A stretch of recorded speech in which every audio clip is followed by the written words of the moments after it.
ഹലോ അസ്സാം വലൈക്കും. അല്ലൂസ് ഫാഷനിലേക്ക് എല്ലാ പ്രിയപ്പെട്ടവർക്കും ഒരിക്കൽ കൂടി സ്വാഗതം. പതിവ് പോലെ ഇന്നും അടിപൊളിയായിട്ടുള്ള ഐറ്റങ്ങളുമായിട്ട് തന്നെയാണ് വന്നിട്ടുള്ളത്. പാർട്ടി വെയർ ആയിട്ടും ഡെയിലി വെയർ ആയിട്ടും ഒക്കെ യൂസ് ആക്കാൻ പറ്റുന്ന സൂപ്പർ കളർ ചേഞ്ചുകളിലാണ് ഓരോ ഐറ്റവും വരുന്നത്. ഒരു ഷോപ്പിലും പോയാൽ കിട്ടാതെ അത്രയും വെറൈറ്റി ആയിട്ടുള്ള കളറുകളിലാണ് നമ്മൾ ഓരോ ഐറ്റങ്ങളും കൊണ്ടുവരുന്നത്. അതിൽ ഒരു ഐറ്റം തന്നെ 6-7 കളർ ചേഞ്ചുകളിൽ മിക്ക ഐറ്റങ്ങളും 4X വരെ സൈസുകളിലാണ് അവൈലബിൾ ആക്കി കൊണ്ടുവന്നിട്ടുള്ളത്. അപ്പോൾ നിങ്ങൾക്ക് ഏതെങ്കിലും ഈ വീഡിയോയിൽ കാണുന്ന ഏതെങ്കിലും ഡ്രസ്സ് നിങ്ങൾക്ക് ഇഷ്ടമാവുന്നുണ്ട് എങ്കിൽ, അല്ലെങ്കിൽ നിങ്ങൾ വാങ്ങാൻ ആഗ്രഹിച്ചിരുന്ന ഡ്രസ്സാണ് എങ്കിൽ നിങ്ങൾക്ക് സ്ക്രീൻഷോട്ട് എടുത്തിട്ട് മുകളിൽ കാണുന്ന നമ്പറിലേക്ക് വാട്സപ്പിൽ മെസ്സേജ് അയച്ച് നിങ്ങൾക്ക് ഓർഡർ ആക്കാവുന്നതാണ്.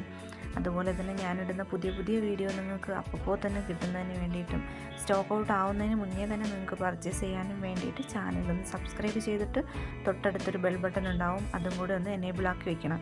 ആ ബെൽ ബട്ടൺ എനേബിൾ ആക്കിയാൽ മാത്രമായിരിക്കും ഞാനിടുന്ന വീഡിയോസ് നിങ്ങൾക്ക് പെട്ടെന്ന് തന്നെ ഷോർട്സ് ആയിട്ടായാലും വീഡിയോ ആയിട്ടായാലും കിട്ടുന്നത്. ആദ്യമായിട്ടാണ് എൻ്റെ ചാനൽ കാണുന്നതെങ്കിൽ മറക്കാതെ സബ്സ്ക്രൈബും ചെയ്യണം, ലൈക്കും ചെയ്യണം. കൂടാതെ ഇതിലൊരു ഗിവ് അവേ വെച്ചിട്ടുണ്ട്. 35,000 സബ്സ്ക്രൈബേഴ്സ് ആകുമ്പോഴാണ് നമ്മൾ ഗിവ് അവേയുടെ റിസൾട്ട് അനൗൺസ്മെൻറ്റ് ചെയ്യുമെന്ന് പറഞ്ഞിട്ടുണ്ടായിരുന്നത്. ഇനി ഒരു 1,100 സബ്സ്ക്രൈബേഴ്സ് മാത്രമേ ഉള്ളൂ. അത് പെട്ടെന്ന് തന്നെ ആവുന്നതായിരിക്കും. നിങ്ങളെല്ലാവരും അത്രയ്ക്കും സപ്പോർട്ട് ചെയ്യുന്നുണ്ട്. അപ്പോൾ എല്ലാവരും ഗിവ് അവേ പങ്കെടുക്കണം. ഗിവ് അവേയിൽ പങ്കെടുക്കാൻ വേണ്ടിയിട്ട് ചെയ്യേണ്ടത്, നിങ്ങൾ കാണുന്ന വീഡിയോ ഒന്ന് ഷെയർ ചെയ്ത് നിങ്ങളുടെ വാട്സപ്പിൽ സ്റ്റാറ്റസ് വയ്ക്കാം.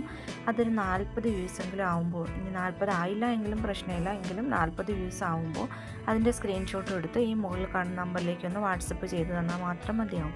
പിന്നെ നിങ്ങളുടെ വിലയേറിയ എന്ത് അഭിപ്രായങ്ങളുണ്ടെങ്കിലും അത് കമൻറ്റ് ബോക്സിൽ പറയുകയും വേണം.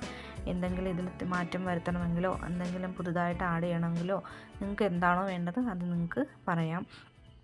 പിന്നെ കമ്മ്യൂണിറ്റി ഗ്രൂപ്പിൻ്റെ ലിങ്ക് ഞാൻ കമൻറ്റ് ബോക്സിൽ പിൻ ചെയ്തേക്കാം. ആവശ്യമുള്ളവർക്ക് അതിൽ കൂടെ ജോയിൻ ആയിട്ട് അപ്പോൾ തന്നെ പുതിയ നോട്ടിഫിക്കേഷൻ കിട്ടും. അതിൽ കൂടെ നിങ്ങൾക്ക് സാധനങ്ങൾ പർച്ചേസ് ചെയ്യാൻ പറ്റുന്നതാണ്. പിന്നെ പ്രൊഡക്റ്റ് ഓർഡർ ആക്കുന്നവർ ശ്രദ്ധിക്കേണ്ട ഒരു കാര്യം, നിങ്ങൾക്ക് പ്രൊഡക്റ്റ് കൈ കിട്ടുമ്പോൾ നിങ്ങളത് ഓപ്പണിംഗ് വീഡിയോ നിർബന്ധമായിട്ട് എടുത്തിരിക്കണം. കാരണം പരസ്പരം കണ്ടിട്ടോ അറിഞ്ഞിട്ടോ ആയിരിക്കില്ല ഓർഡർ ആക്കുന്നത്. അപ്പോൾ നിങ്ങൾക്ക് കിട്ടിയ സാധനത്തിന് എന്തെങ്കിലും ഡാമേജോ കാര്യങ്ങളോ എന്തെങ്കിലും ഉണ്ട് എങ്കിൽ ആ ഓപ്പണിംഗ് വീഡിയോയിൽ കൃത്യമായിട്ട് കാണിച്ചിരിക്കണം.